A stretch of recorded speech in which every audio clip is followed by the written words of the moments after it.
संवाद 2023 प्रधान संपादक। अगर कोई राजनीतिक दल है जो हर गांव में जिसकी कहीं ना कहीं जड़ें हैं तो वो कांग्रेस पार्टी है। भारतीय जनता पार्टी हमसे ज्यादा राज्यों में राज करती है, ये सही है, लेकिन अभी भारतीय जनता पार्टी को राष्ट्रीय पार्टी बनने के लिए जिस तरीके से उत्तर से दक्षिण तक पहुंचना है वो संघर्ष तो पीछे गया है कर्नाटक के चुनाव के बाद। तो ठीक है, आप चुनाव की परिस्थिति कहते हैं तो हम और हर राजनीतिक दल का एक परिस्थिति बनती है। 1984 को यदि आप याद करो तो भारतीय जनता पार्टी की लोकसभा में मात्र 2 सीटें थी, पर वो पार्टी तो थे, वो एक चुनाव था जिसकी परिस्थितियों में उनके पास 2 सीटें आई। तो मात्र चुनाव से आकलन करना शायद सही नहीं होता। ये देश आज भी प्रमुख विपक्षी दल के रूप में तो कम से कम कहिए तो वो उत्तर से दक्षिण तक कांग्रेस पार्टी को गिनता है। कमाल कर दिया नरेंद्र साहब, आपने देश को लेकर बोल लिया, प्रदेश को लेकर बोल लिया, पर जहां आपने अपना जीवन बिता दिया इस मंदसौर क्षेत्र के संदर्भ में, मंदसौर जिले के संदर्भ में, मंदसौर संसदीय क्षेत्र के संदर्भ में, इस पर एक टिप्पणी करने के संदर्भ में आपने मैं अभी बता देता हूं।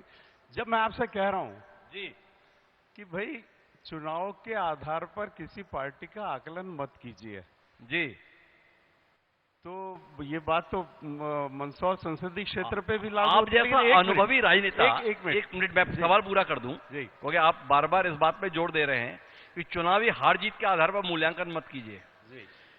जिस लोकतांत्रिक व्यवस्था में हम हैं, जिसे आपके और हमारे पूर्वजों ने संविधान के माध्यम से अंगीकार किया 26 जनवरी 1950 को, उसमें कुल मिलाकर जनादेश को तो समझने का दायरा कायम आएगा चुनाव के नतीजों में, और चुनावी नतीजों में मंदसौर से भारतीय राष्ट्रीय कांग्रेस सिरे से खारिज क्यों होती है, इस पर नहाटा जी जैसा अनुभवी नेता नहीं बोलेगा तो कौन बोलेगा? नहीं, मैंने क्या कहा, मैंने स्वीकार किया कि लोकसभा में हम हारे जी।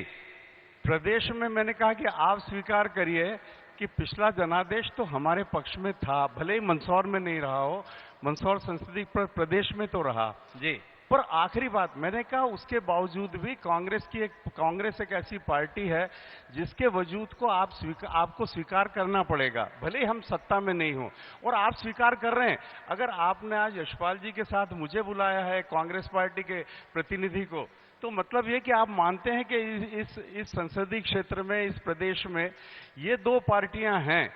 अगर कोई कल भारतीय जनता पार्टी का विकल्प ढूंढने की जनता कोशिश करेगी तो पिछले चुनाव में भी हम थे और इस आने वाले चुनाव में भी हम होंगे। तो ये मानते हुए कि हम पिछला चुनाव हारे हैं या हम मंदसौर संसदीय क्षेत्र में हमारी स्थिति बहुत अच्छी नहीं रही, उसके बावजूद हम एक राजनीतिक दल हैं और अपनी भूमिका को निभा रहे हैं।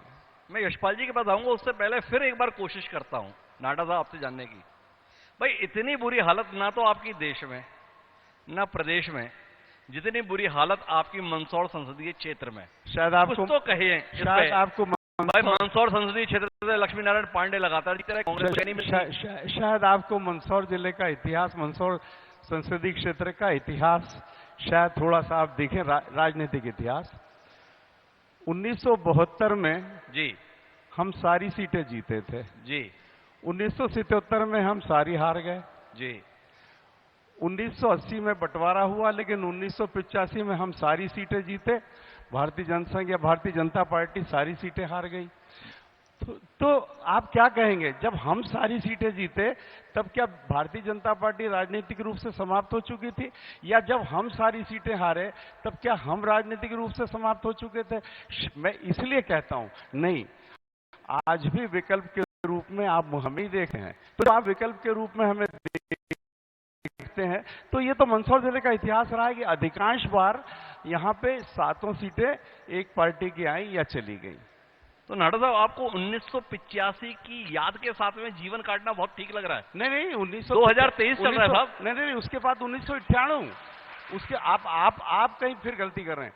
1998 कांग्रेस सारी सीटें जीती है जी तो ऐसा नहीं। और पिछले चुनाव में भी एक सीट तो हम जीते थे जी।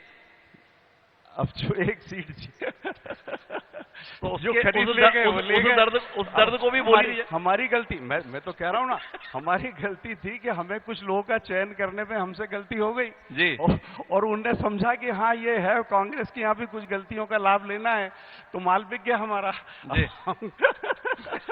लेकिन फिर दोहराता हूँ जी, अगर आप आम आदमी से पूछेंगे, इसके बावजूद कि मंदसौर संसदीय क्षेत्र की एक भी सीट कांग्रेस पार्टी के पास नहीं है, अगर आप उससे पूछेंगे कि अगर यदि आपको कल भारतीय जनता पार्टी का विकल्प ढूंढना है तो आप कहां ढूंढेंगे, तो वो कांग्रेस का ही नाम लेगा। और इसलिए आप जिस लोकतंत्र की बात कर रहे हैं उसमें स्वीकार करिए कि एक सत्तारूढ़ दल होगा तो एक प्रतिपक्ष भी होगा, और हम कम से कम अगर सत्तारूढ़ दल नहीं है तो एक प्रतिपक्ष तो जरूर है। और प्रतिपक्ष केवल कांग्रेस पार्टी के लिए आवश्यक नहीं है, वो आपके लिए, इस लोकतंत्र के लिए भी आवश्यक है कि एक प्रतिपक्ष बना रहे। नाडा साहब कमाल है, आप तो जवाब वैसा दे रहे हैं कि एक क्लास में 2 बच्चे पढ़ते हैं तो पूछा तेरा नंबर कौन सा आया, बोला सेकंड। नहीं, मैंने तो नहीं कहा ऐसा। तो आपने कहा कि भाई प्रतिपक्ष में हम हैं। हाँ, जो कांग्रेस पार्टी इस देश पे पूरे समय एक समय राज्य करती हुई दिखाई देती थी, जिस कांग्रेस पार्टी की लोकसभा में 415 सीटें हुआ करती थी, जो कांग्रेस पार्टी प्रचंड बहुमत के साथ मध्य प्रदेश में भी सत्ता में होती थी, उस कांग्रेस की वर्तमान में मंदसौर क्षेत्र की स्थिति को लेकर नाडा जी का अपना नजरिया। लेकिन मैं इस चर्चा को अब यशपाल जी के पास आना चाहता हूं। और यशपाल जी, आपके संदर्भ में बात बाद में, कांग्रेस की हालत पर बात पहले। ये कांग्रेस के साथ क्या कर रहे हैं आप मंदसौर क्षेत्र में? हिमांशु जी, कांग्रेस के साथ हम कुछ नहीं कर रहे हैं। कांग्रेस के चाल चलन और चरित्र को जनता पहचान गई है, इसलिए जनता निर्णय करती है, पार्टी अपनी जगह काम करती है। नहीं, आपने कहा कि हम कुछ नहीं कर रहे हैं। हम नहीं कर नाडा साहब ने बताया भाई पिछली बार एक सीट तो हम जीते थे, तो ऐसे ना जीते तो वैसे अपने चाल सामने और लिए। चरित्र किसका हुआ? देखिए उन्हीं दो लोगों का जी, जो बिका और जिसने खरीदा, आपने दोनों हम नहीं है। आपने नाडा जी को जी आईना दिखाने की कोशिश करी, जी आत्म अवलोकन, आत्म मंथन करने की कोशिश करवाई। जी नाहटा जी को आप बहुत कुदर कुदर के पूछ रहे थे, जिस प्रकार से पुलिस रिमांड लेती है जी उसी प्रकार से आप बार बार नाहटा जी से पूछ रहे थे।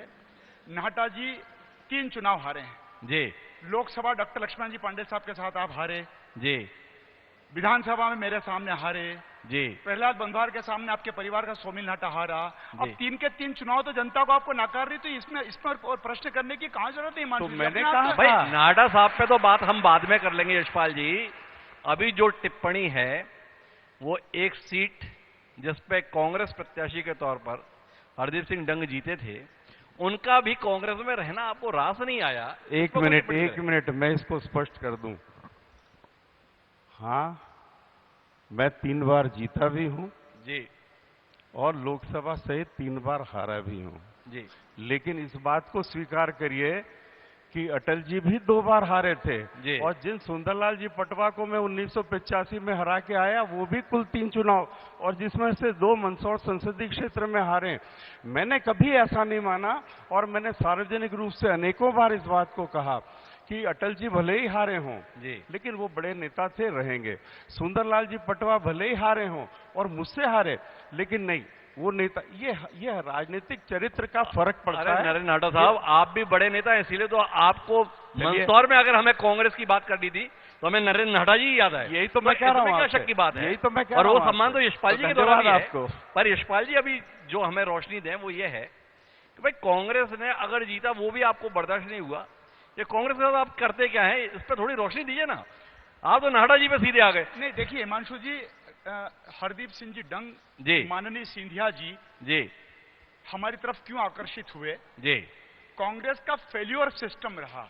जी कांग्रेस के नेता को नगमार गुजर रहे थे ज्योतिरादित्य सिंधिया जी। जी हरदीप सिंह जी डंग अगर 350 वोटों से कांग्रेस के बैनर पर पंजे पे जीतते हैं जी और हमारी दल की तरफ आ जाते हैं तो कमल का फूल 30,000 वोटों से जिता के बताता है। जी तो जनता भारतीय जनता पार्टी के साथ कांग्रेस की जो गुटी राजनीति है, जी। कांग्रेस का जो कल्चर है, कांग्रेस का जो लचर संगठन है, जी उसके कारण से हरदीप सिंह जी डंग उस कॉन्स्टिट्यूंसी से जीते हैं जी जो परंपरागत रूप से भारतीय जनसंघ की हुआ करती थी। जी अगर ठीक ढंग से मेहनत होती, ठीक ढंग से मेंटेन होता, जी क्या कारण था? नाहटा जी वरिष्ठ हैं, जी संगठन में भी प्रदेश के महामंत्री रहे, अखिल भारतीय स्तर पर भी आपने संगठन में काम किया है। कांग्रेस हमसे प्रश्न पूछने की बजाय जी कांग्रेस आत्म अवलोकन क्यों नहीं करती है कि सिंधिया जी क्यों गए, हरदीप सिंह जी क्यों गए, 6 मंत्री क्यों गए, 2 दर्जन से ज्यादा विधायक टूट करके क्यों आए हैं?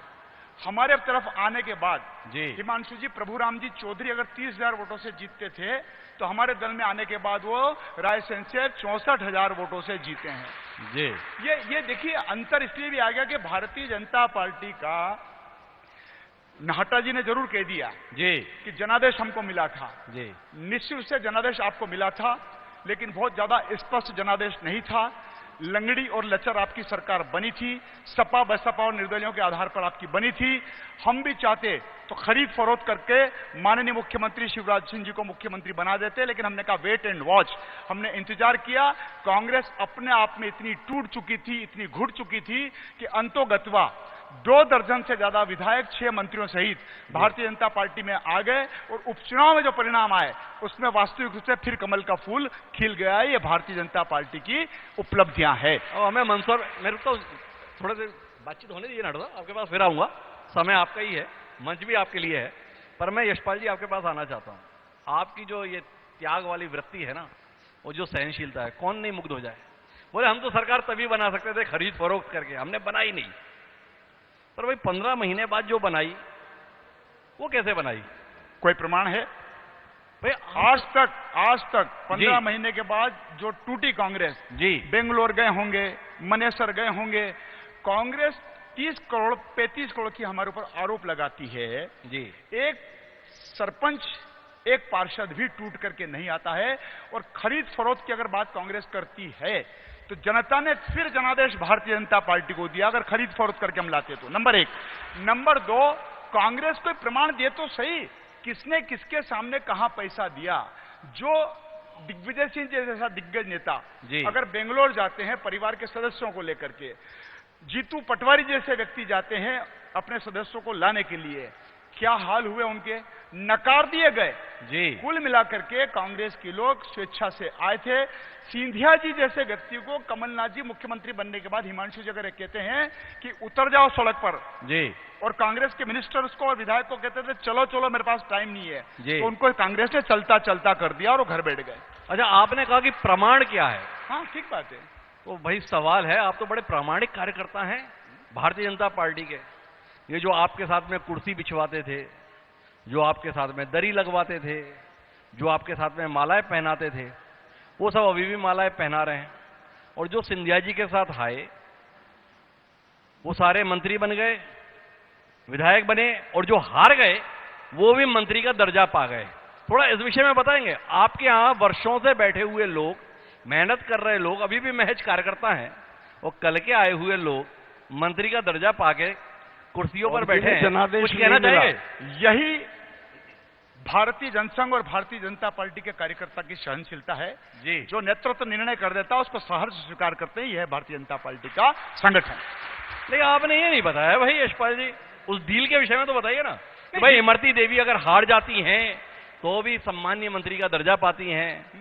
अगर इसी किस्म के बाकी जितने नेता उनके भी यही उदाहरण है, तो इस पर कुछ यशपाल जी ने कहेगा अपने कार्यकर्ताओं के लिए? आप बताइए हिमांशु जी, अगर इमरती देवी जी को कैबिनेट का दर्जा देकर के किसी निगम का अध्यक्ष बनाया है जी, तो भारतीय जनता पार्टी के परिवार को तो कोई तकलीफ नहीं हुई है, हिमांशु जी को कोई तकलीफ हो रही है?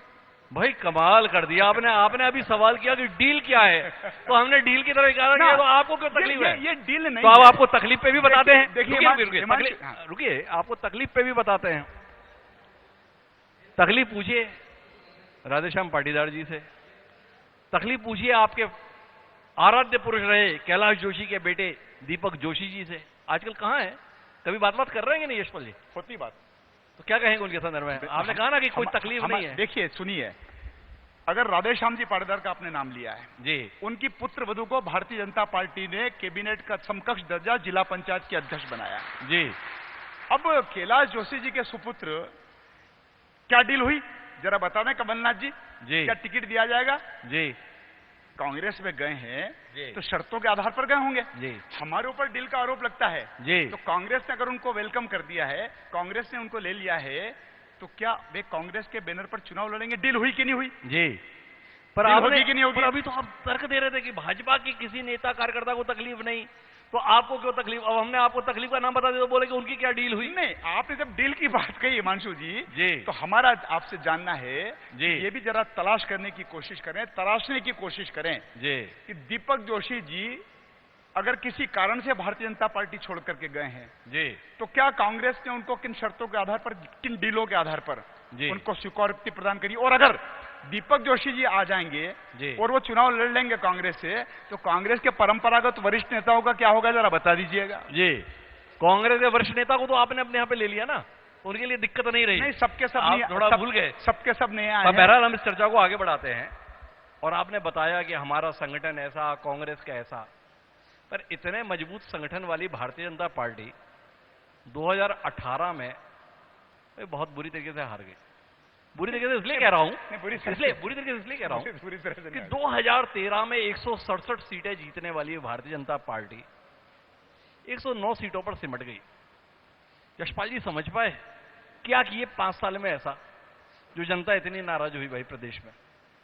देखिए, कुछ कारण बने होंगे, उसकी समीक्षा संगठन ने की ही है।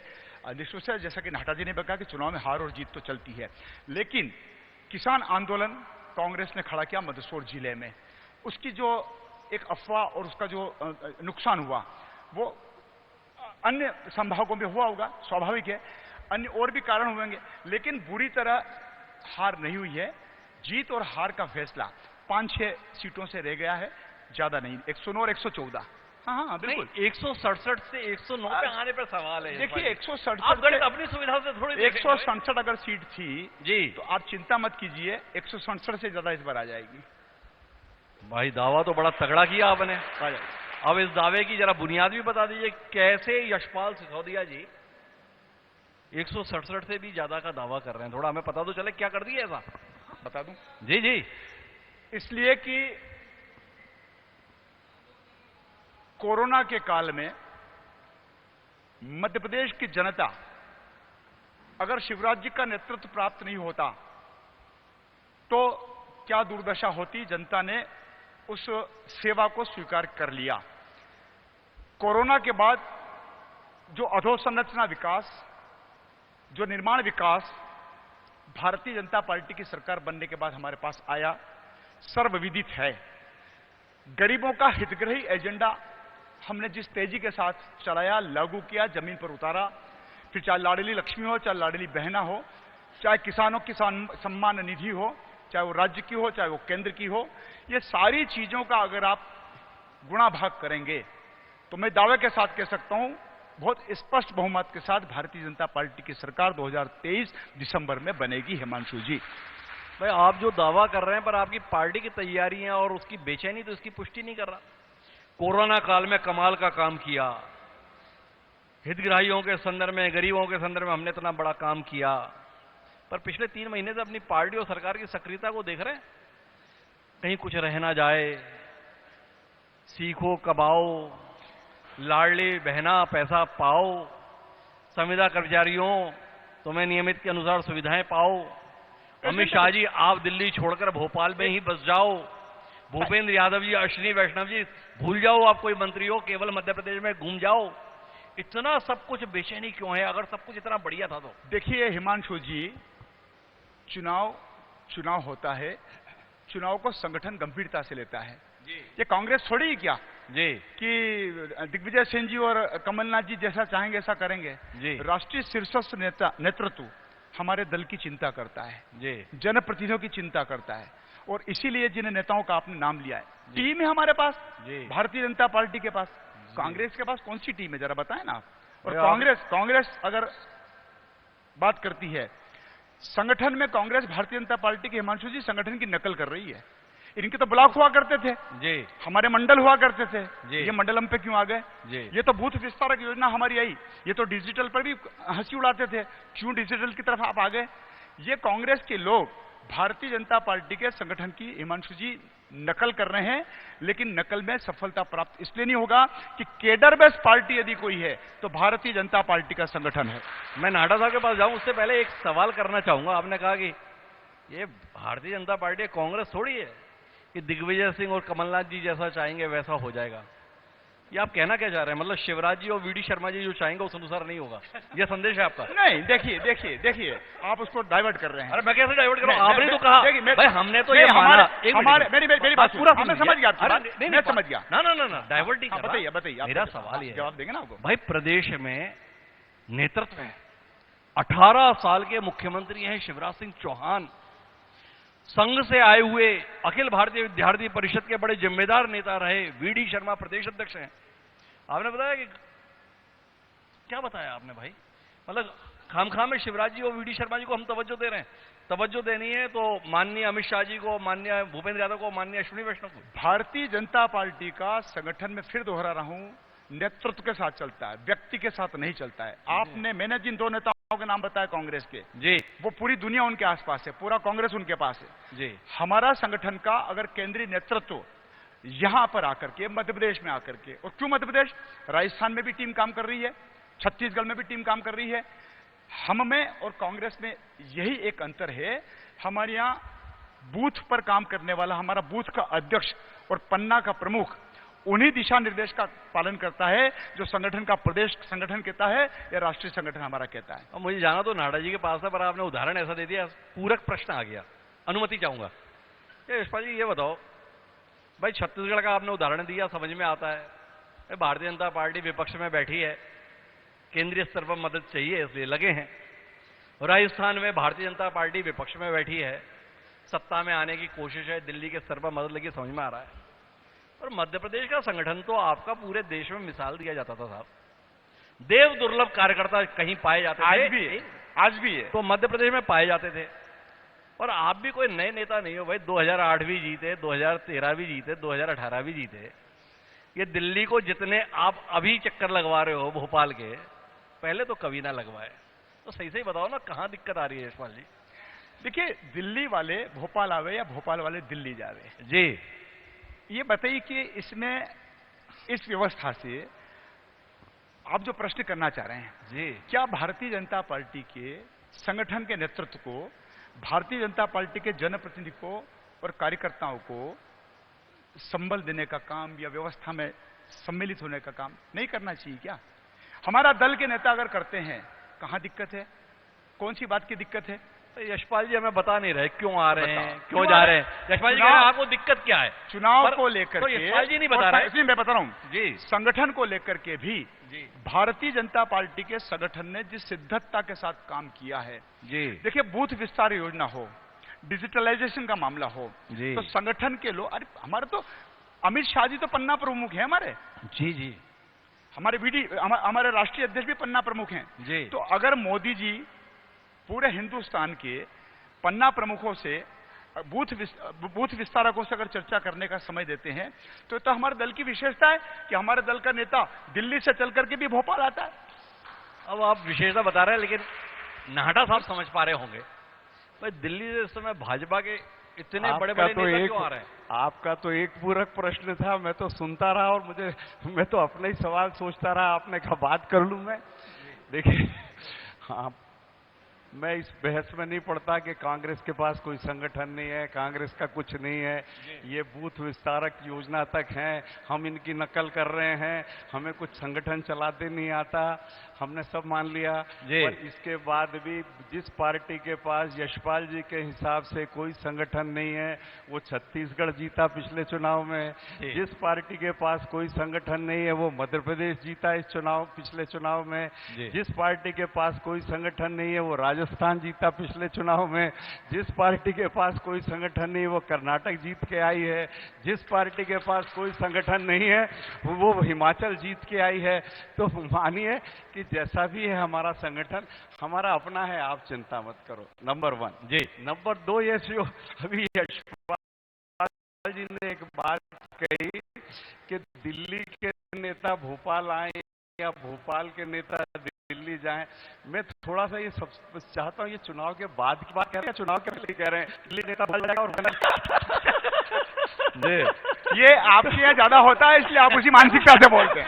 ये आपके यहाँ ज्यादा होता है, हमारे यहाँ नहीं होता। नहीं हो तो आपके यहाँ भी नहीं, भोपाल वाले दिल्ली की बात कर रहे हैं। आप भूल गए क्या शिवराज जी को कैसे भोपाल से दिल्ली कब से लाया गया था भोपाल? मैंने तो भूल केवल मैंने तो यशपाल जी से ये पूछा कि ये चुनाव के पहले की स्थिति है या बाद की स्थिति है। जी। तीसरी बात जी, आपने बहुत ठीक कहा भाई, छत्तीसगढ़ में आप विपक्ष में बैठे हो जी, तो आप मोदी जी के नाम पे चुनाव लड़ोगे, है ना? राजस्थान में आप विपक्ष में बैठे हो तो मोदी जी के नाम पे चुनाव लड़ोगे। लेकिन जब मध्य प्रदेश में अमित शाह जी कहते हैं और भारतीय जनता पार्टी का राष्ट्रीय नेतृत्व कहता है कि हम मोदी जी के नाम पर चुनाव लड़ेंगे, और मतलब हमने अभी तय नहीं किया है कि कौन मुख्यमंत्री होगा, और मुख्यमंत्री जी, माननीय मुख्यमंत्री जी कहते हैं कि बताओ मामा को 5वीं बार मुख्यमंत्री बनाना है कि नहीं, तो पहली बात तो जनता किसको सही माने। दूसरी बात, क्या आपको लगने लगा है ऐसा कि शिवराज जी के नाम से जो डर आप बगैर शब्दों को कहे आप बताते रहे, पूछते रहे, और यशपाल जी जिससे बचते रहे, वो ये कि क्या अब ऐसा कुछ लगता है कि शिवराज जी के नाम से अब चुनाव नहीं लड़ा जा सकता, अब मोदी जी के नाम से चुनाव लड़ना पड़ेगा और अमित शाह जी को लड़ाना पड़ेगा? तो कहीं ना कहीं भाई हम तो विपक्ष में हैं, हम तो विपक्ष की जैसी भी हमसे बन रही भूमिका निभा रहे हैं, पर सवाल इस बात का है कि इस सरकार यहाँ जहां प्रदेश का मुख्यमंत्री कहता है, पूछता है कि बताओ 5वीं बार मुझे बनाओगे कि नहीं, वहां केंद्रीय नेतृत्व ये क्यों कहता है कि अभी हमने कुछ तय नहीं किया, मोदी जी के नाम से चुनाव लड़ेंगे? क्यों नहीं आप जिस प्रदेश में सत्ता में हो, आप कहते हो कि हम अपनी सरकार के परफॉर्मेंस के नाम पे चुनाव लड़ेंगे? कहीं ना कहीं आपके मन में डर है। अच्छा नाडा साहब, एक सवाल है आपसे जी, आपकी चाहत क्या है? जी, आपकी खुद की चाहत क्या है? शिवराज जी के नाम पर चुनाव चाह रहे हैं या मोदी जी के नाम पर चाह रहे हैं? मतलब चाह क्या रहे हैं? पता नहीं भैया, हम क्यों चाहें? हमारी चाहत तो कमलनाथ है जी, हमारी चाहत तो कमलनाथ जी हैं जी, कमलनाथ जी ही मुख्यमंत्री बनेंगे, और मैं नहीं, 2018 में भी इस प्रदेश की जनता ने कमलनाथ जी को बनाया और 2023 में भी कमलनाथ जी। तो हमारी चाहत से क्या हमें नाडा साहब आप क्यों शिवराज जी के लिए या और नरेंद्र सिंह जी तोमर या और किसी के लिए करूं? लेकिन अरे भाई आपकी जैसी चिंता थी अभी, आप जिस तरीके से परेशान हो रहे थे, बताओ ना यार, मैं परेशान क्यों हूं? भाई शिवराज जी ऐसा बोल रहे हैं, अमित शाह जी ऐसा बोल रहे हैं, तो मुझे लगा नाटा साहब बहुत परेशान है। भाई नहीं, नाटा साहब क्यों परेशान होंगे? नाटा साहब तो खुश हैं इस बात से कि अब तो केंद्रीय नेतृत्व मान रहा है कि शिवराज सिंह जी के नाम पे चुनाव नहीं लड़ा जा सकता। तो नाटा साहब की परेशानी नहीं, नाटा साहब की खुशी का कारण है ये कि नाटा साहब अब खुद दिल्ली, जो हम कह रहे हैं यहाँ प्रदेश में बैठ के, विपक्ष में बैठ के, अब तो दिल्ली कह रही है कि भाई मोदी जी के नाम से चुनाव लड़ेंगे। तो बात तो मेरा सवाल है अभी नाटा साहब, इतने से सवाल नहीं भाई, एक नरेंद्र मोदी हैं, एक शिवराज सिंह चौहान है जी, तो नरेंद्र नाटा जी को कौन ज्यादा बड़ी चुनौती लगता है, नरेंद्र मोदी या शिवराज सिंह चौहान? हमें तो आप बता दो कि हमें किसके सामने 2023 लड़ना है। मुझे क्या पता आप किसके सामने, ये किसके सामने? अरे भाई अभी तो आप अभी तो आप भाजपा की बयान गतिविधि पे इतना ध्यान रख रहे हैं। नहीं, बोले उन्होंने, अमित शाह जी ने बोला कि हम 2023 का चुनाव मोदी जी के नाम पर लड़ेंगे। भाई मैंने नहीं कहा ना। अरे भाई तो मेरा सवाल है नाटा साहब, आप कांग्रेस के इतने बड़े नेता हैं और अमित शाह जी बोल गए हैं कि 2023 में हम चुनाव मोदी जी के नाम पर लड़ेंगे। तो मेरा आपसे एक मासूम सा सवाल है कि भाई इसने आपको इतना डरा तो नहीं दिया? नरेंद्र मोदी जी के नाम से आपकी पार्टी राष्ट्रीय स्तर पर 3 अंकों में भी नहीं आ पा रही है, अब मध्य प्रदेश में भी चुनाव मोदी के नाम पर, क्या देख रहे हैं? तो फिर वो 3 अंकों के लाले फिर से पड़ने वाले? फिर एक बात बताओ, एक बात मुझे बताओ कि मुझे डर क्यों लगना चाहिए जबकि मैं हिमाचल जीत के अभी आ रहा हूं जो नरेंद्र मोदी जी के नाम से लड़ा गया जी। मैं अभी कर्नाटक जीत के आ रहा हूं जो नरेंद्र मोदी जी के नाम से लड़ा गया। तो मुझे डर क्यों लगेगा? मैं बताता हूं डर। मेरी बात सुन लीजिए, मेरी बात सुन लीजिए। न तो मुझे शिवराज सिंह जी से डर है न मुझे नरेंद्र मोदी जी से डर है। मुझे विश्वास है मध्य प्रदेश की जनता पर, जिसने 2018 में मेरे पक्ष में जनादेश दिया था और वही 2023 में मेरे पक्ष में जनादेश देगी। 2 सवाल आपसे। आपने पूछा मुझे क्यों डर है और आपने बताया देखो मैं तो हिमाचल जीता, कर्नाटक, मैं तो कर्नाटक भी जीता, मोदी जी पर आप गुजरात भी हारे। हाँ। ये आपको याद है कि नहीं आया? हाँ। आप 2014 भी हारे, याद है कि नहीं है? 2019 भी हारे, याद है कि नहीं है? एक तो सवाल ये। हम यहाँ प्रदेश का और चुनाव दूसरा भाई, आपको ना मोदी जी से डर है, ना आपको शिवराज सिंह से डर है, पर आपको कांग्रेस से कितना डर है? कांग्रेसियों से कितना डर है?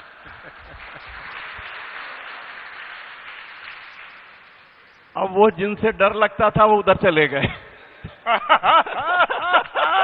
बहुत बढ़िया। अब वो चले गए जी। अब आपने कभी सुना कि दिग्विजय सिंह जी और कमलनाथ जी के बीच में किसी तरह का कोई विवाद है? कभी नहीं सुना होगा आपने, एक बात। लेकिन दूसरी बात, इस बार मैं पूछ रहा हूं जी कि क्या शिवराज सिंह जी फिर माफ करो महाराज वाला नारा लगाएंगे कि इस बार भूल जाएंगे? जी, आपने कहा कि भाई जो इतने थे वो चले गए, और आपने दिग्विजय कमलनाथ के बीच में कुछ सुना क्या? तो उनके बीच में तो नहीं सुना, पर वो अरुण यादव भी आपके अध्यक्ष ही रहे ना? हाँ, बीच बीच में बताते रहते हैं, हाँ। मैं फसल बोता हूं, काटता कोई और काट ले जाता है। पर फसल तो थी ना।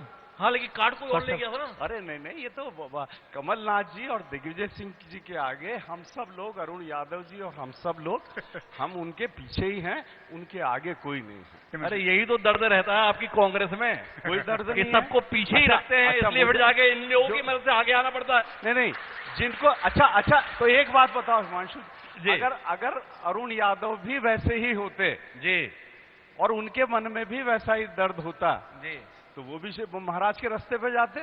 महाराज के रास्ते पे तो नहीं गए। एक बात जी। अरुण यादव के ऊपर कभी भी आपने भारतीय जनता पार्टी ने कोई लांछन तो नहीं लगाया जी। लेकिन प्रभात झा जी तो बार बार बोलते रहे कि सिंधिया जी के खिलाफ मेरे पास इतनी बड़ी फाइल है जी। वो फाइल कहां गई? अब हम, और मैं छोड़ूंगा नहीं, वो फाइल कहां गई हम तो पूछ रहे हैं। ये तो लॉन्ड्री बन गई है जहां जो यही आरोप लगाएंगे और यही इस लॉन्ड्री में जाके वो धुल जाएंगे। हमारा तो कहीं कुछ लेना देना नहीं। हम ये मानते हैं हमारा संगठन ऐसे कमजोर लोगों से जो बिकने की क्षमता रखते हो उनसे बच गया। हमारा संगठन ज्यादा है और वही ताकत हमारी है। 15 महीनों का हमारा परफॉर्मेंस हमें 2023 में दोबारा लाएगा। मेरे थोड़ा समझना मुश्किल हो रहा है, आपने कहा अरुण यादव का जाना इसलिए संभव नहीं है। नहीं, अरुण यादव संभव नहीं, क्योंकि अरुण यादव पे वो गए नहीं। अरुण यादव पे भाजपा ने कोई लांछन नहीं लगाया, मैं कह रहा हूं। ठीक है। हाँ। तो क्या आप कमलनाथ जी का भविष्य भाजपा में देख रहे हो? कोई कमलनाथ जी पे बहुत लांछन लगा रही है भाजपा भाई। नहीं, कमलनाथ जी नहीं जाएंगे। नहीं, मैं आपसे ये कह रहा हूं कि जिन पर भारतीय जनता पार्टी लांछन लगा रही थी वो इस लॉन्ड्री में जाके सबके दाग धुल गए। ये ऐसा लोकतंत्र है, ये ऐसा लोकतंत्र है कि यदि विपक्ष में रहोगे तो तुम्हारे ऊपर ये आरोपों की फहरिस्त है। हमारे यहाँ तो इसलिए कांग्रेस साफ हो गई कि जिनके ऊपर यही आरोप लगाते थे वही आज इनके मित्र बन गए। अच्छा, एक बात बताइए नाडा साहब, कि आपने कहा कांग्रेस अब साफ हो गई, किस पैमाने से आपने मान लिया कि अब कोई नहीं जाएगा?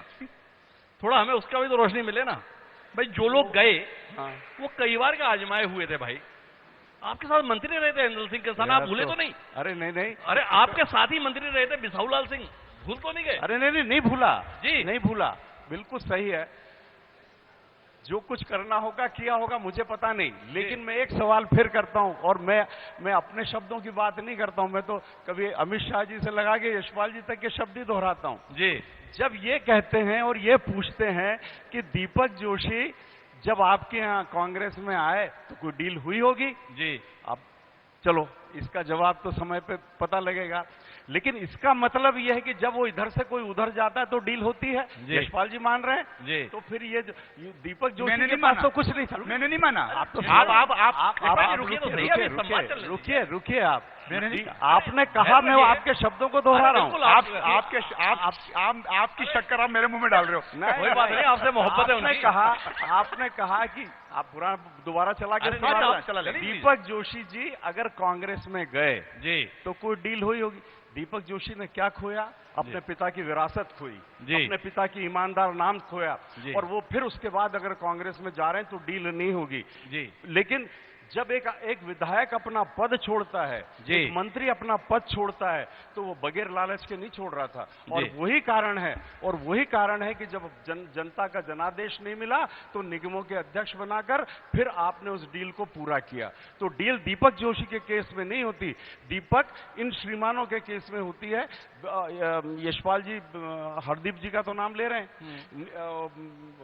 दूसरे उनका नाम तो नहीं ले रहे जिनको की जनता ने उसी चुनाव में हराया। जी। तो मेरा यह कहना है कि डील अगर होती है तो वहां होती है। एक बात और, मैं सब यशपाल जी की बातें याद आ रही मुझे, मैं अपना कुछ नहीं कह रहा हूं। कोई बात नहीं। अरे भाई, मुझे कब तक याद करोगे आप? अरे यार, अरे मुझे कब तक याद करोगे? अरे आपके शब्द दोहरा, अरे आप कब तक याद करोगे मुझे? आप तो प्रसन्न हुई है। अरे आप तो प्रसन्न हुई है, नाहटा जी तो प्रसन्न हुई, आपको क्यों परेशानी? नाहटा जी को पर इतना याद रहते हैं। आप मुझे ज्यादा याद कर दो। अरे हाँ, आप यही जो बोल रहे हो, यही आपकी बात है, आपको सुना रहा हूं। जब इनने कहा स्वेच्छा से गए, मर्जी से गए, कोई डील नहीं हुई, तो मेरा एक सवाल है। और इनने ही कहा कि कमलनाथ जी और दिग्विजय सिंह जी वहां बेंगलोर पहुंचे और मुंह की खा के आए, तो मेरा एक कहना है कि इनको विधायक वहां बेंगलोर बाड़े में बंद करने की जरूरत क्या थी? जी, पर मेरा आपसे सवाल यह है, नाडा साहब आपने बड़ा जोर दिया है एक शब्द, उसे कहते हैं डील। डील जो होती है, तो शब्दों को दोहराया है। डील जो होती है वो दो लोगों के बीच में होती है। एक खरीदार होता है, एक बिकने के लिए तैयार होता है। क्रेता विक्रेता। मेरा आपसे जानना यह है, ये कांग्रेस ही बिकने के लिए इतने लालायत क्यों रहते हैं? आप समझ पाए क्या? नहीं, देखिए, आप क्या कहोगे कि दीपक जोशी बिके हैं? भाई अभी तो मैं आपसे आपसे पूछ रहा हूं, इसका मतलब ये है। हाँ ठीक है, मान वो लिया। गए तो नहीं बिके। भाई हम कहां मना कर रहे हैं, हम तो मैंने तो आपसे कहा, प्रारंभ में आपने सवाल किया तो मैंने कहा हम ज्यादा अच्छे संगठन हो गए थे ना, कमजोर लोग, हम तो मान रहे हैं ना, पर वो कमजोर लोग चले गए जिन पर कल भारतीय जनता पार्टी आरोप लगाती थी भ्रष्टाचार के, वो वापस उन्हीं के पास पाले में जाके बैठ गए। तो मान लेते हैं कि भारतीय जनता पार्टी ने शायद कहा होगा कुछ कमजोरियां उनकी। नाडा साहब, मेरा सवाल, मैं वापस अपना सवाल दोहराता हूं। अजीत पवार पर 70,000 करोड़ का आरोप लगाते हो और उनको उप मुख्यमंत्री बनाते हो, तो आपका चाल चरित्र चेहरा तो यहाँ दिखता है। नाडा साहब, आपको नहीं लगता ये थोड़ा विचार आपको अपने यहाँ पे भी कर लेना चाहिए? हम ठीक कर लिया हमने, भाई हमने ठीक कर लिया। बिसाहू लाल सिंह कितनी बार के विधायक थे, ठीक है, ऐंदल सिंह कंसाना कितनी बार के विधायक थे, और कभी लक्ष्मण सिंह, केपी सिंह, इन लोगों से बात करते हैं या नहीं करते? इनका दुख, इनका दर्द, इनकी तकलीफ, इनकी पीड़ा, इनका कष्ट मैं और नाम कहीं आपको सुनाई उनाई देता कि नहीं? कुछ अपने घर का भी तो सुना करो, पूरे समय यशपाल जी के घर का रखते हो। तकलीफ और कष्ट तो आपको भी हुई, कई बार स्टेटमेंट जारी किए, कांग्रेस से आपने विरोध प्रदर्शित किया कई बार। नाडा साहब की बात जब ये घटनाक्रम नहीं हुए थे उसके पहले नाडा जी आपने कई बार कांग्रेस से त्याग। अरे यशपाल जी, अभी आपके भी दर्द की बात करूंगा, चिंता मत करिए, पहले नाडा जी का तो सुन लीजिए। मैंने कोई पार्टी ज्वाइन नहीं की, आप गलत ज्वाइन नहीं किया, लेकिन कांग्रेस तो छोड़ चुके थे, आप लगभग छोड़ चुके थे। मैं अगर इसमें कोई बुरी बात नहीं है जी, लेकिन मैं आपसे ये पूछता हूं कि जो पार्टी के अपने मापदंडों, आप कहते हो कि अपनी तरफ देखो, मैं कहता हूं चलो मैं आपको यही कह रहा हूं कि जब आपको लगता है, वो वीरेंद्र सिंह चौधरी केंद्रीय कृषि मंत्री बने, कितनी बार हमारे थे, वो हमारे उत्तर प्रदेश की हमारी प्रदेशाध्यक्ष गई, कितनी बार हमारी। अब अगर यदि कुछ लोग सत्ता के साथ इतने कमजोर हो जाएं तो हो जाएं, लेकिन हो गए, चले गए, हम तो बेहतर हुए, हमने कोई दुख तो मनाया नहीं उनका जी। लेकिन ये बात हमारे यहाँ अभी आपने नहीं सुना होगा कि कोई कांग्रेसी को दुख दर्द हो रहा है, लेकिन ये तो रोज मैं भी अखबारों में पढ़ रहा हूं कि भाई आज ही के अखबार में मैंने पढ़ा कि भाई दो तरफा लड़ाई सिंधिया जी के लोगों को लड़नी पड़ रही है। एक तरफ वो कांग्रेस से भी लड़े और एक तरफ इनके संगठन से भी लड़े, तो कमजोरी मेरे लोग गए, मैं इनकार दोनों तरफ की कमजोरी के संदर्भ में। लेकिन अब हम बात करेंगे मंदसौर के संदर्भ में, मंदसौर अंचल के संदर्भ में, और यशपाल जी आपके पास आएंगे। भाई इस क्षेत्र की जनता ने भाजपा को बहुत कुछ दिया, थोड़ा हिसाब दीजिए ना, भाजपा ने यहां पे क्या दिया? हिमांशु जी, एक तो नाहटा जी ने भी बहुत दमदारी के साथ जी अपने नेता का चयन कर दिया जी। दिग्विजय सिंह जी से पूछ लिया जी, दिग्विजय सिंह जी से अनुमति ले ली कि कमलनाथ जी हमारे मुख्यमंत्री होंगे? दिग्विजय सिंह तो हर मंच पे बोल रहे हैं।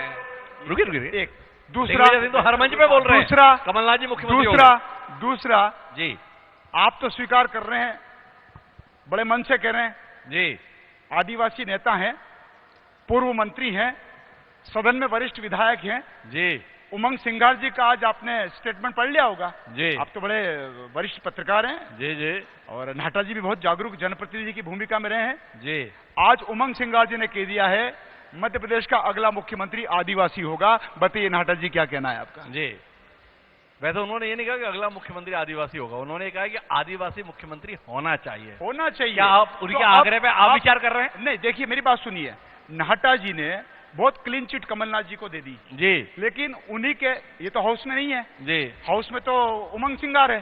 तो उमंग सिंघार अगली बार भी चुन लेगा। आपने मान लिया आपका पार्टी का प्रत्याशी हार रहा है। उमंग सिंघार का वक्तव्य दे रहा हूं, कौन हारेगा कौन जीतेगा अभी आप ये ही तो तो बोले। भविष्य गर्भ में। अरे अभी तो आप बोले। लेकिन कांग्रेस जिस प्रकार से दीपक जोशी के जाने में तो कोई डील की बात को आप स्वीकार कर रहे हैं और 24-24, 25-25 कांग्रेस के नेता मंत्री से ही चले जाते हैं तो हमारे ऊपर डील का और ऑब्जेक्शन होता है। सबके सब मंत्री हो जाते हैं। कहाँ मंत्री हो जाते हैं सबके सब? कहाँ मंत्री हो गए? कौन सा नहीं हुआ? कौन सा नहीं हुआ? जो हार गया वो भी मंत्री के दर्जे के साथ मंत्री। तो देखिए, ये निगम मंडल अलग चीज है, मंत्रिमंडल अलग चीज है। अच्छा एक बात बताइए यशपाल जी, आप 3 बार के विधायक अभी भी माननीय विधायक हैं और जो हार गए पहली बार के चुने हुए भी वो माननीय मंत्री का दर्जा प्राप्त है। आपने तो कोई दुखती दर्द, रग पर कोई उंगली दुख, रख कोई दी। तकलीफ नहीं है? न कल दर्द था, न आज दर्द है, न कल दर्द रहेगा।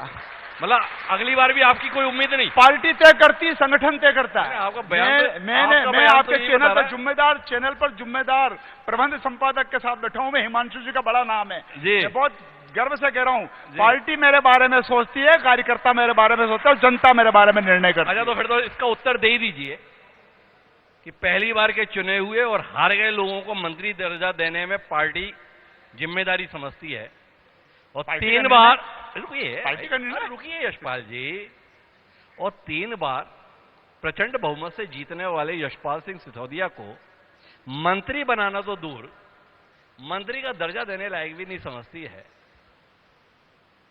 इस पर कोई सवाल नहीं होना चाहिए?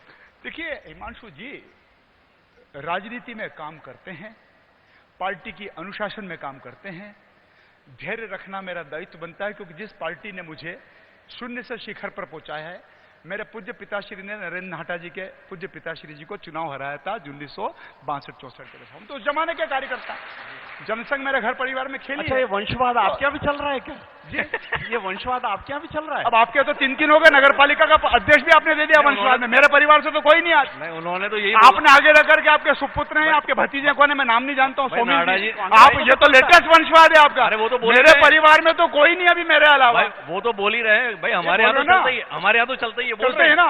हाँ ठीक है, इनके यहाँ चलता है वंशवाद भी, हमारे यहाँ वंशवाद नहीं चलता। अब मेरे पिताजी ने इनके पिताजी को हरा दिया तो इनको वंशवाद याद आ गया, नहीं तो वंशवाद याद नहीं आ रहा। आपने बताया। आप लगातार चुनाव खुद भी लड़ रहे हैं, अपने परिवार के सदस्यों को भी टिकट दिला रहे हैं, जमीनी कार्यकर्ता को टिकट नहीं लेने दिया, नतीजा प्रहलाद बनवार चुनाव जीत गया, कांग्रेस चुनाव हार गई। अरे यशपाल जी, आप जो है ना अपने सवाल का उत्तर देने के स्थान पर दाएं बाएं हो रहे हैं। नहीं, मैं दाएं बाएं नहीं हो रहा। हमें ये बताइए, कोई दाएं बाएं नहीं हो रहा भाई, हमें ये बताइए आज वंशवाद कैसे याद आ गई? भाई आप हमें तो इतना बताइए यशपाल जी, कमी क्या है आप में भाई? निर्विकार की कमी। तो भाई पार्टी भरोसा क्यों नहीं कर रही? करसनी टिकट दे रही, जनता मुझे जिता रही, इससे बड़ी और क्या पार्टी में? भाई अब तो जनता ही समझेगी यशपाल जी में क्या कमी। नहीं, 25,000 से जो जनता जिताती है वो यशपाल सिंह सिसोदिया को हर बार हम लिस्ट में देखने के लिए कागज उठाते हैं और निराश हो जाते हैं। पार्टी ने मुझे स्पोर्ट्समैन बना रखा है, पार्टी ने मुझे 3 बार का टिकट दिया, पार्टी ने मुझे पार्षद बनाया। उससे भी ज्यादा महत्वपूर्ण सवाल यह है कि मैंने पिछली बार आपसे सवाल किया, भाई इतने समय से जनता आप पर और आपकी पार्टी पे भरोसा कर रही है, क्या दिए आप यहां पे? आपने एक शब्द नहीं बोला, क्या हो गया? कुछ है नहीं क्या बताने लायक? मैं जानता था कि हिमांशु जी के साथ बैठा हूं तो तैयारी से आऊंगा, मैं पूरा फोल्डर लेकर के आया हूं। आप जिस स्थान पर जी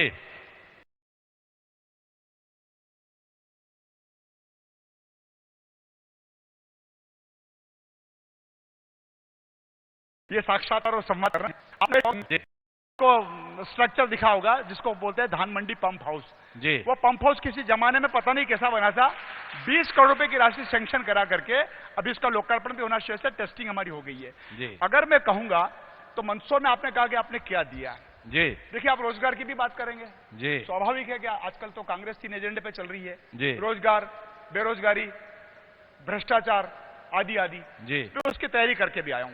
जी। अब तक मंदसौर जिले में हमने रोजगार मेलों के माध्यम से और एमएसएमई के माध्यम से 82,756 लोगों को लाभान्वित किया हिमांशु जी, जो प्राइवेट सेक्टर में भी गए हैं, आत्मनिर्भर भी बने हैं। ये मैं नहीं, मेरा रिकॉर्ड बोल रहा है जो शासकीय है। आगे चलेंगे तो मुख्यमंत्री अन्नदूत योजना के अंतर्गत 13 प्रकरण बने हैं, उद्यमी क्रांति योजना के अंतर्गत 50 प्रकरण बने हैं, कुल मिलाकर के 35। मैं ये भी बताना चाहूंगा आपको कि हमारे मंदसौर जिले में जी रोजगार की परिभाषा बदली है हिमांशु जी हमने। अगर विंड पावर है, सौर ऊर्जा है, टोल बूथ है, तो ये सरकार के निवेशकों के माध्यम से जब हमने स्थापित किया हिमांशु जी, तो वहां पर हजारों युवकों को हमने रोजगार दिया है। आंकड़े मेरे पास है, क्योंकि मैं विस्तार में जाना नहीं चाहता। एक नया नवाचार हिमांशु जी हुआ, मैं जरूर जिक्र करूंगा जी। महिला सशक्तिकरण के अंतर्गत मंदसौर जिले में हमने 73 दुकानें पीडीएस की, जो पीडीएस की दुकानों का संचालन कहा जाता था कि माफियाओं के हाथ में रहता है, 73 हमने महिला स्व सहायता समूह को दिया है। और हिमांशु जी मैं ये भी बताऊंगा, 7 लाख रुपए प्रति माह इन स्व सहायता समूह को लाभ होता है। साल का इनके खाते में पूरे वर्ष में 10 करोड़ रुपए की राशि जाती महिला स्व सहायता समूह को। यह वही महिला स्व सहायता समूह हिमांशु जी जिससे हम तिरंगा झंडा बनवाते हैं, जिससे हम मास्क बनवाते हैं, और ये हमने इनको आत्मनिर्भर बनाने का काम किया है। अब मेरा एक सवाल है आपसे जी। आपने बताया महिला स्व सहायता समूह के लिए हम ऐसा काम करते हैं, इतनों को जोड़ दिया है, इतनों को कितने करोड़ रुपया हर साल मिल जा रहा है। 10 करोड़। भाई पूरे प्रदेश में क्यों नहीं करती आपकी पार्टी? ये लाडली बहना के नाम पे 1000-1000 रुपए महीना डाल रही है, ये काम के स्थान पर दान पर इतना यकीन क्यों? ये जो मैं आपको बता रहा हूं, ये योजनाएं मंदसौर जिले की नहीं है, ये प्रदेश स्तर की है। और मेरे जैसे छोटे से विधायक के यहां अगर स्कीम्स चल रही है, पूरे प्रदेश में चल रही होगी। मैं प्रदेश का आंकड़ा नहीं लेके बैठा हूं, मैं जिले का आंकड़ा लेकर मेरा सवाल यह है, मैं जिले का आंकड़ा लेकर फिर ये लाडली बहना योजना के माध्यम से 1000-1000 रुपए देने की नौबत क्यों आई? क्यों नहीं देना चाहिए? जब महिला सशक्तिकरण हम कर रहे हैं, जी। महिलाओं को हम जो आत्मनिर्भर बना रहे हैं, और उन्हीं महिलाओं को हमने तो 1000 देना शुरू कर दिया। कांग्रेस को क्या जरूरत पड़ेगी थी 1500 रुपए देने की बात करने की? जी। क्यों नारी सम्मान निधि के फॉर्म भरवाने के लिए कांग्रेस आगे आई है? जी। जिस पार्टी ने किसानों को धोखे में रखा, 2 लाख रुपए का कर्जा माफ नहीं किया, चाय समोसे की दुकान पर किसानों का जो फॉर्म भरवाए थे वो चाय और पकौड़े के बांधने में काम आए। नारी सम्मान योजना, अगर लाडली बहना योजना खराब होती, कांग्रेस उसकी आलोचना कर देती, समकक्ष खड़ी है। हमने तो हिमांशु जी 1000 रुपए देना भी शुरू कर दिए हैं, और स्टेप बाय स्टेप देंगे भी। 1 करोड़। पर आपने इतनी सब चीजें बताई, भाई हम भोपाल में बैठते हैं, कई बार खबर छपती है कि शिवना जो है भगवान पशुपतिनाथ का पद प्रक्षालन करने के लिए पहुंच गई, पर उसके साथ में खबर छपती है कि शिवना कितनी प्रदूषित है। आज भी प्रदूषित है। आप जैसे सक्रिय विधायक के 15 साल के कार्यकाल के बाद भी शिवना साफ ना हो पाई, इसको लेकर कितनी ग्लानि यशपाल सिसोदिया के मन में है? देखिए हिमांशु जी, शिवना का जो आप विषय बता रहे हैं जी, शिवना हमारी जीवन रेखा है जी। यहाँ पर महेश जी भी बैठे हैं, बहुत जी। उन्होंने वर्क किया है। और शिवना का शुद्धिकरण का लेकर के भी जो संकल्प और प्रकल्प था, जी। क्या कांग्रेस की सरकार ने प्रस्ताव बनाया?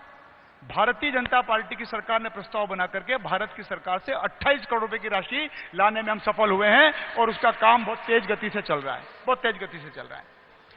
ये भी तो मानिए भाई, जिन रेलवे स्टेशनों का विकास ब्रिटिश हुकूमत से लेकर के कांग्रेस की हुकूमत तक नहीं हुआ, और कल ही मध्य प्रदेश में 36 रेलवे स्टेशनों का पुनरुद्धार हो रहा है। तो क्या हमने गलती कर दी? शिवना का शुद्धिकरण नहीं कर रहे थे हिमांशु जी, तब भी आरोप लग रहे थे।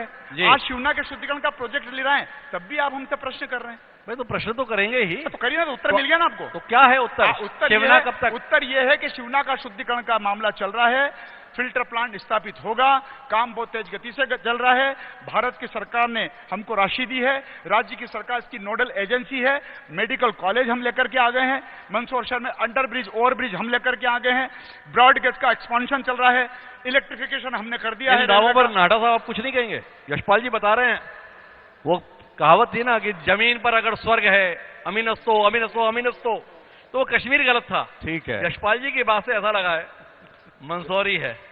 नाडा जी किया सर, इसलिए बोल रहे हैं। अच्छा हिमांशु जी, एक बात खड़ी है। हाँ।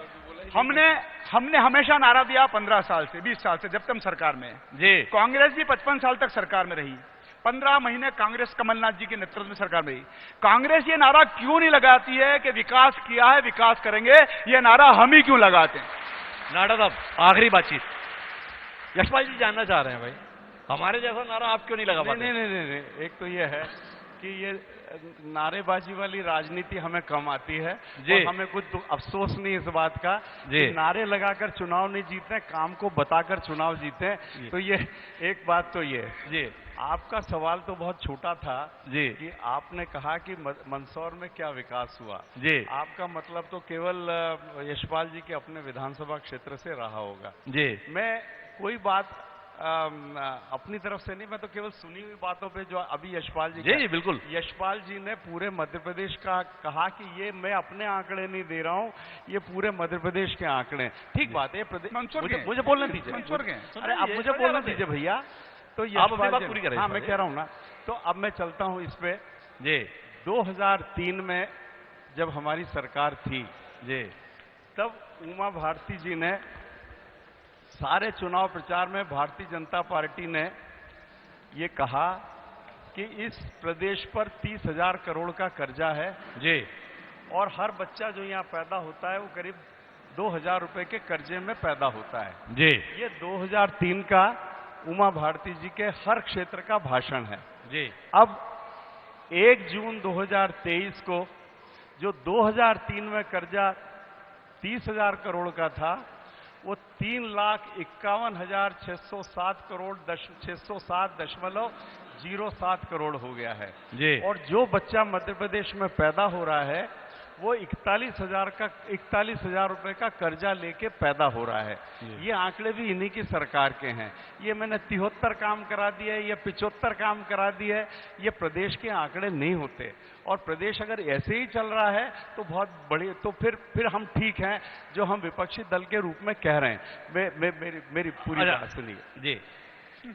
तो मेरा ये कहना है कि अगर आपका विकास सही होता, ये तो बात अभी मैंने पहले कही जी, तो 2018 का जनादेश आपके पक्ष में आता जी, और 2023 में आपने खुद होकर अपने नेता को आप अपने परफॉर्मेंस पे नहीं जा रहे हो,